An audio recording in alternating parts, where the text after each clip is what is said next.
royal fathers who have come from far and near. And then, of course, the organizers of this very special event. As my brother said, it is a celebration of resilience. The communities have managed to survive in spite of a lot of wahala. So Ford Foundation has come in between, to help organizations that have helped these communities, and we're all proud. I'm here as a proud survivor and proud representative of the communities in my part of the world, the Niger Delta. 65 years is not easy to spend resources, to give resources and support the organizations that desire to make a difference in the lives of community people. Now, community people are actually vulnerable. So we've had we've been bearing the brunt of a lot of things. Particularly because I was born in a community that is called Utuabage in the Ogbia Kingdom of Bayelsa State a long time ago. Now that community is where the first oil well was drilled in Nigeria that put Nigeria in the map of oil production in the world. That's where I was born. Now that discovery was on January 15, 1956.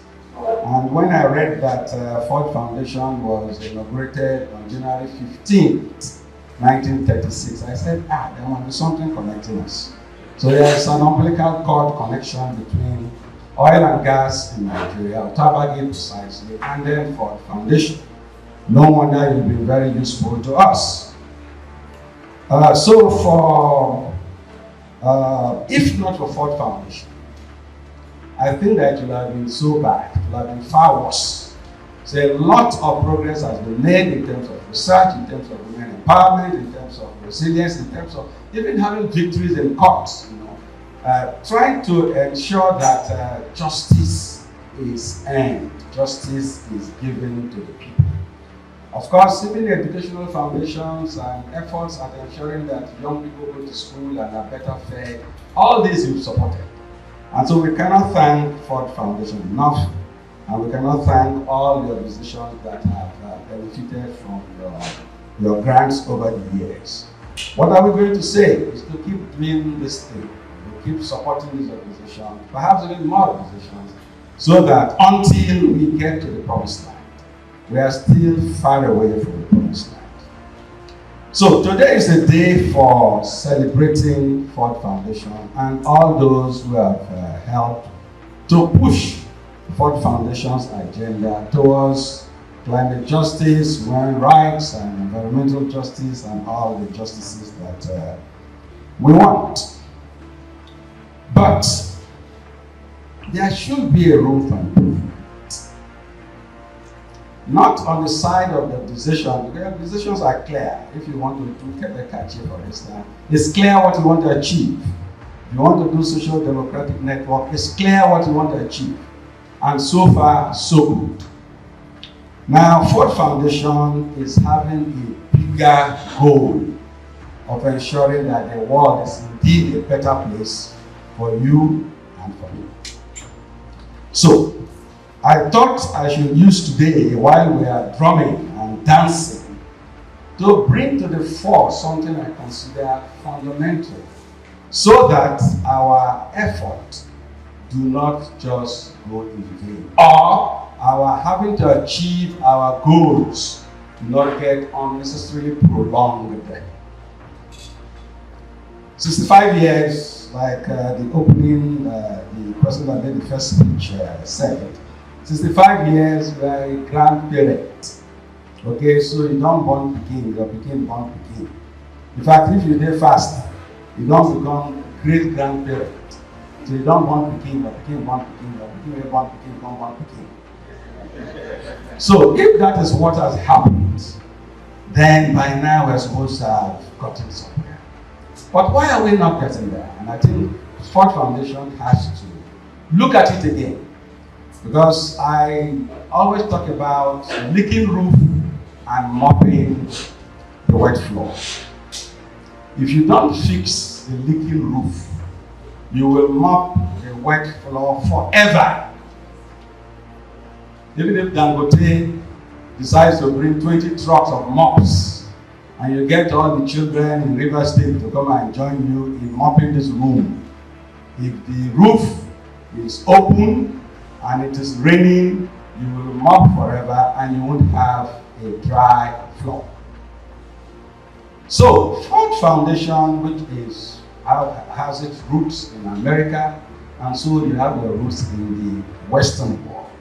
You may need something that is a little strong in your home as well. America, England, somewhere, European Union, America. And what is that? The resources that are stolen from my home, from underneath the bowels of my land where I live, are not kept in the mouths of any thief. They are taken in ships and taken to America. Did you hear that? Taken to America, and then to England, and then to European Union countries every day. As we are speaking, I believe a ship is being loaded somewhere, and when it leaves, it is going to go to either America or to Europe. It has been going on from a long time ago.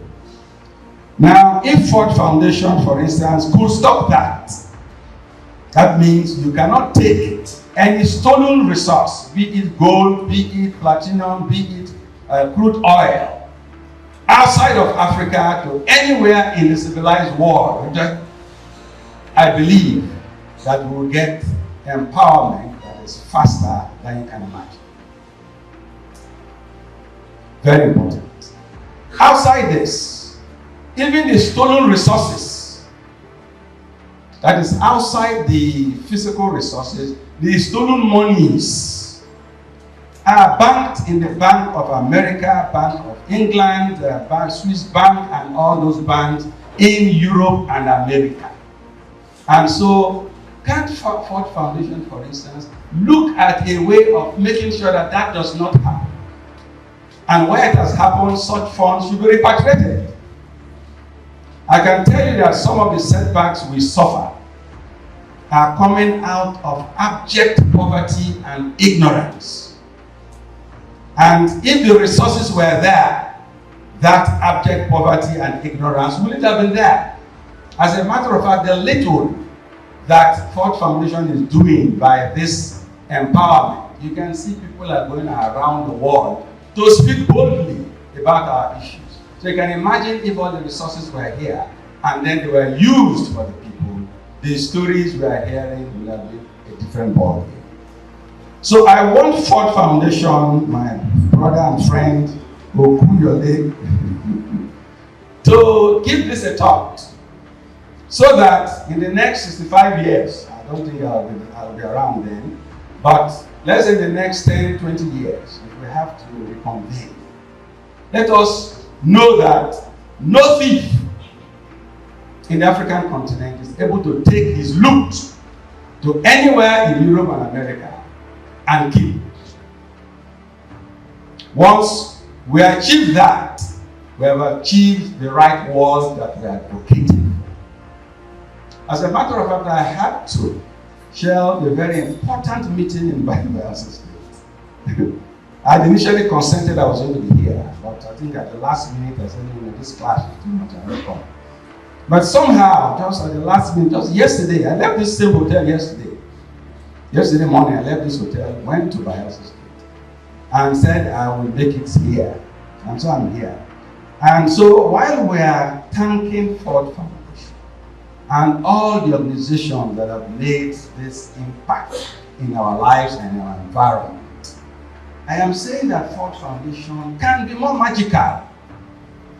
And that magic is to ensure that nothing stolen from Africa, nothing stolen from the Niger Delta, gets into America or Europe safely.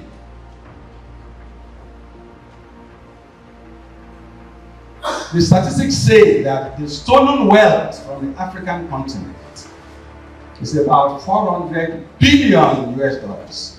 every year. And what comes back, including what Ford Foundation is bringing to support us, amounts to about 50 billion, which means what is the net loss that goes to Europe and America as stolen goods is 350 billion US dollars. So 10 years, 3.5 trillion US dollars. And so for 65 years, you can guess how much has been lost. No wonder, in spite of your best efforts, we are still a far distance from our destination. I believe that this is not intended at spoiling our celebration.